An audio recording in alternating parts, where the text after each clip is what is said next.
The Hellfire Trading Company is ready to set sail under its new captain. What adventures will they find? Well, let's hop into the pages of Marauders issue number 1 and find out for ourselves, shall we? Alrighty then, so this issue actually starts back in time a ways. Kate Pryde and Iceman Bobby Drake are going out there and spreading the good word of Krakoa, a mutant paradise where all are welcome. All you gotta do is be a mutant or be a friend of a mutant, hop a portal, and then boom, you're right there. Well, except if your name is Kate Pryde, though, who for some reason is unable to enter the portal. And in fact, no one's really 100% sure why that is. Maybe it has something to do with her phase powers, maybe she did something to offend Krakoa at some point. Heck, I've already seen people on Twitter start theorizing with string theory that maybe she might be retconned to not be a mutant anymore. Wouldn't that be nuts? Rightly so, Shadowcat is a little upset that all of her friends and family basically got to go away to the mutant equivalent of Mardi Gras and she was left behind. She refuses to let that deter her though, and as such she steals a boat and makes a beeline for Krakoa.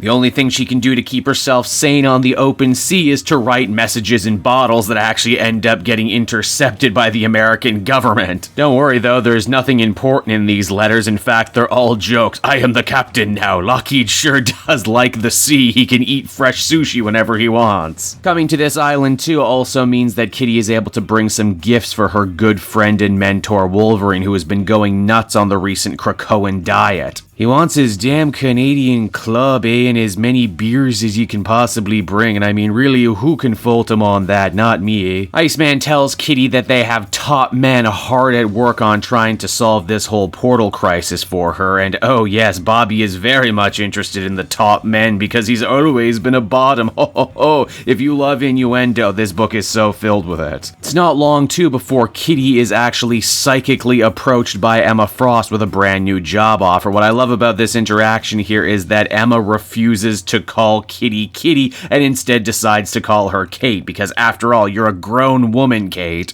You also just so happen to make a little bit of history, the first ever voyage to Krakoa, and hopefully it's not going to be the last one. Because, as you'll remember from the Hickman X-Men books, Emma has set up the Hellfire Trading Company, a brand new trade network that will be dealing the life-saving mutant drugs to all the countries that didn't want to get involved with Krakoa, and also, unlike other famous trade companies, will actually be rescuing people from bondage in countries that won't let their mutant population come and join Krakoa. The job comes with a fancy new state-of-the-art ship. Kitty can pick her own crew, and it even comes with a brand new title of Red Queen. Yeah, she wasn't the first choice, but people like her. She survived a long time as an X-Men and has always come out on the other side, mostly unscathed. And it would seem that the Hellfire Trading Company already has their first mission. A group of Russian militants has been guarding the portal to Krakoa, making sure that no one can come in or out. Their leader also has a knockoff set of Iron Man armor with built-in power dampeners, meaning that even Iceman gets embarrassed in a fight with him. And hey, if we can't go through the portal, we'll just go around via ship and show everyone what we're made of. They even bring the resurrected Pyro along to join the crew. And why, yes, he's very Australian, mutant dingoes. Shadowcat wastes absolutely no time showing why she was absolutely the perfect person for this job, especially in an era where mutants only have 3 laws to follow now. Make more mutants, don't hurt humans, and honor the land. Kitty can kick your ass without having to kill you, and indeed she does. Why, she even picks up a little souvenir of a Russian saber. I mean, if she's going to essentially be a modern-day pirate, she might as well have herself a sword, right? And when the media asks her who she is, who she represents, Kitty geniusly thinks on her feet and says, oh yeah, I'm the leader of the Marauders, and any mutant in chains will be freed by me. Yeah, that's right. It was a smart choice invoking the name of an old X-Men villain team, because chances are the Hellfire Trading Company is going to get up to some extra legal activity, and it's good that them and the X-Men have some distance. And there you have it, from teen superhero to mutant headmistress to now pirate on the 7 seas. It looks like Kate's future is pretty bright as the comic comes to a close.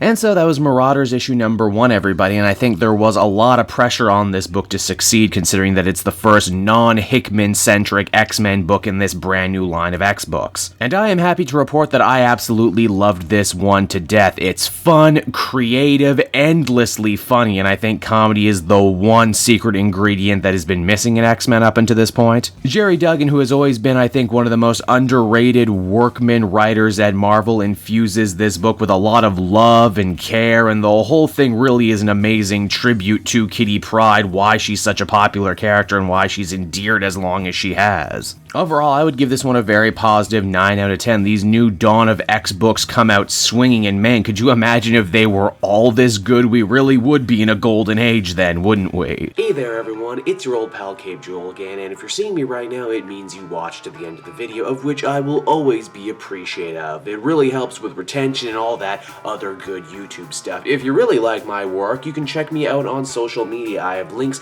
down in the description of the video you're watching right now to all my different socials. I got the Twitter, I got the Instagram, I got the Facebook. I'm very easy to be reached, and if you follow me there, you can be the first to know about when a new video goes live. And with that, I will bid you all adieu. Bye-bye.